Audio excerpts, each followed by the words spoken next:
Hey, happy Monday, everyone. Hope you are doing well. It's at the start of a new week, middle of October, and it's a beautiful day today. Hope that you are enjoying yourself, enjoying your day, whatever you're doing, whether you're at work, at home, at school, or wherever you're at. Hope everything is going well for you. And this is In the Raw, unscripted, unpracticed, unedited conversation.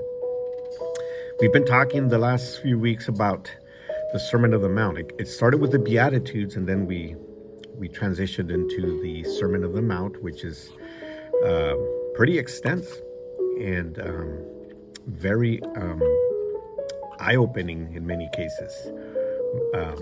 Once you get into the nitty-gritty of what Jesus is saying when he's teaching this, and he's telling us how to live, how to establish the kingdom of God here on earth. And all the things that we should consider. It is pretty eye-opening in many cases, right? And so today we're going to talk. We're reading out of chapter 7, verse 13 and 14, and it says, "You can enter God's kingdom only through the narrow gate. The highway to hell is broad and its gates are wide, or its gate is wide." There's only one gate, actually, for the many who choose that way. But the gate of life is very narrow, the road is difficult, and only a few ever find it. My God, what Jesus is saying here is, this isn't, Christianity is not easy. And of course, he's not calling it Christianity at that point because the term wasn't used yet. But I heard, over this weekend actually, I heard a comment. I was listening to a podcast, and the comment was that, the person that was speaking was saying, "I don't want to be called a Christian.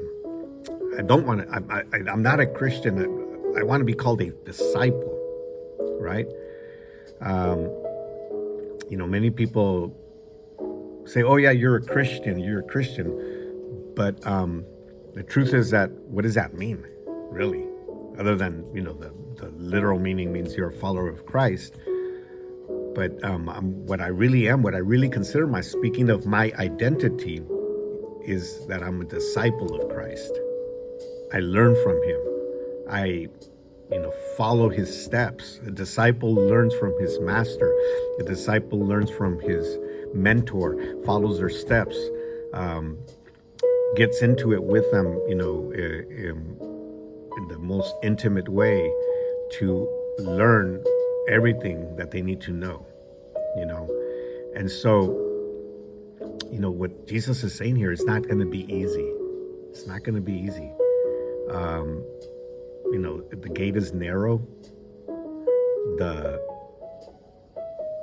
road is difficult, and only a few ever find it. And this reminds me what Teddy Roosevelt once said, President Theodore Roosevelt. He said, "Nothing worth having comes easy. Nothing worth having comes easy." And I say this to my students all the time.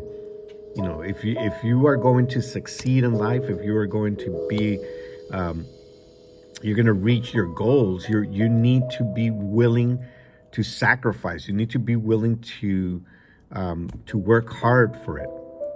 You can't just sit around and expect everything to fall into place for you. You have to work for it. You have to, put in your time. You have to put in your effort. And that's what Jesus is saying here. If you're going to walk this journey with me, if you're going to be my disciple, you can't just sit around and wait everything to fall into place. That's the wide road, the wide gate, right? The broad gate. That many want it easy, and many choose that gate, and many choose that way because they want it easy. They want it. They don't want to have difficulties, and that's the easy way.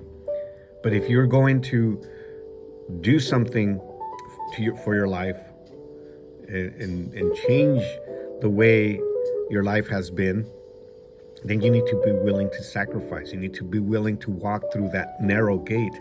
You need to be willing to walk through that difficult road And Jesus, flat out says it.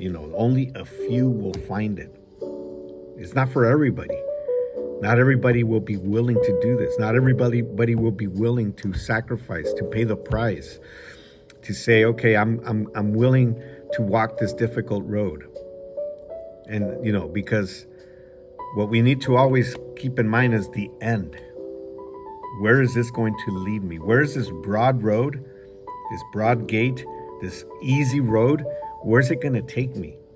And where is this narrow road, narrow gate, narrow, difficult road going to take me? That's the difference. We need to look at it with the end in mind.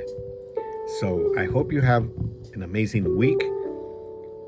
I hope you have everything that you set out to do, you accomplish, even though it's not going to be easy. And I hope that everything is well with you. Many blessings.